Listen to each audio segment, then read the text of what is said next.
Hi, everybody. My name is Connor Verhan. I'm co-founder and CEO of Spheric Bio, and our mission is to transform stroke prevention by building personalized medical devices directly inside of the patient's body. Now, our next steps look like this. So we are planning to spin out from MIT this year, move towards long-term safety studies, and ultimately build off of grant funding to achieve an equity seed round. Now, we'll dive a little bit more into what we're looking for at the end, but just as a precursor, anyone in this room who is not afraid of the words Class 3 cardiac device should come up and talk to us afterwards. If that frightens you, that's all right. You can still watch the presentation. But really, we're looking for those with experience in this space and who are willing to roll up their sleeves and work with us to take this to the clinic. So back to the problem, we're working on atrial fibrillation. More specifically, we're working on the fact that AFib dramatically increases a patient's risk of stroke. That's because it allows blood to pool and clot in the heart, where it then has a highway straight to the brain, where it causes a stroke, which is a leading cause of death and disability in the United States and a devastating event for patients and their families. And so for that reason, with this diagnosis is usually going to come blood thinners.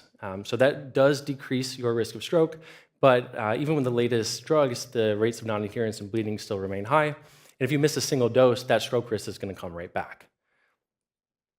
Interestingly, the vast majority of strokes in these patients are caused by clots that form in this small little outpouching that hangs off of the left side of the heart.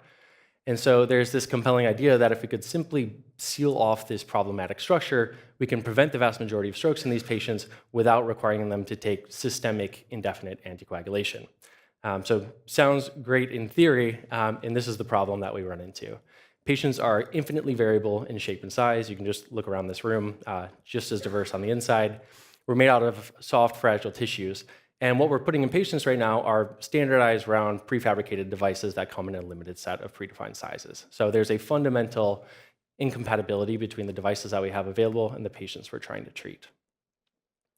What does this actually mean? So at the device level, 25 to 50% of these devices are failing to completely seal off the appendage, which is the entire point of this procedure.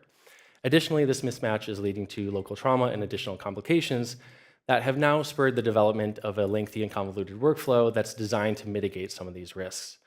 That includes a challenging deployment sequence where it depends on the operator doing everything just right to get a good implantation, as well as longer-term management, which could include throwing them back on blood thinners or bringing them back to the hospital to do another device implantation. So our solution is to just build a medical device directly inside the patient's body, so it's inherently custom fit to their specific anatomy. We do this by delivering materials to a catheter into an expandable casing that then conforms on the fly, on demand, to the patient's unique anatomy. This allows us to get a complete seal every time for every patient through a fully soft atraumatic device that allows us to simplify that deployment sequence for the operator and carve out a number of those pre- and post-procedural steps to streamline the clinical workflow. The product itself, we're calling Emulate, and so really it's a self-contained single-use toolkit that will be distributed to the clinicians. It's designed to fit within standard vascular sheaths, and it's designed to use long-term blood contacting materials with prior FDA history.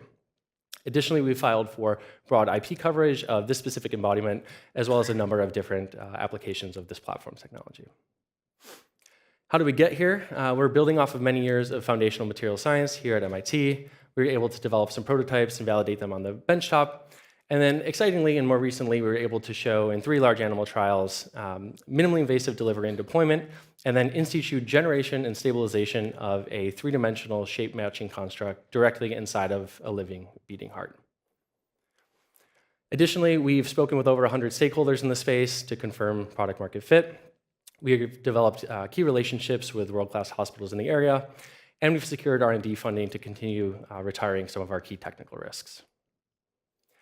This market is already quite big, growing rapidly, so worth almost $2 billion right now, on its way to over $8 billion, driven primarily by big demographic shifts, rapidly aging population, as well as the potential for this treatment to move to first-line status in this population. Additionally, this is already covered. It already has existing reimbursement codes, and these are really high-value devices that command a high-value price in the market. Actually, getting to market involves, we'll focus specifically on the US segment, and more specifically, the segment of patients with the most complex anatomies that are unable to accept one of the current devices at all. Because of the price of these devices, that actually still represents a pretty significant dollar value. This is going to be a Class 3 device, so as I said, that's why we need the people who are comfortable in that space. It's going to take a big pivotal trial, and it will take a PMA. And the plan after that is to partner with a strategic who has the infrastructure and resources for scale-up distribution, sales, and marketing. The rollout plan will involve initiating at academic medical centers with the early adopters and innovators, generating real-world evidence to eventually support expansion out of the beachhead into the broader patient population. To get here, we've assembled this amazing team of engineers, scientists, clinicians, and experts from across the Harvard and MIT ecosystems. And like I said, our next steps are really focused on getting this out of the lab and into the clinic. We aim to launch, secure our core IP into the company, refine our design with an eye towards future manufacturing challenges, work towards long-term preclinical safety and efficacy studies, and then ultimately leverage a grant funding ramp into equity seed raising to further build our team.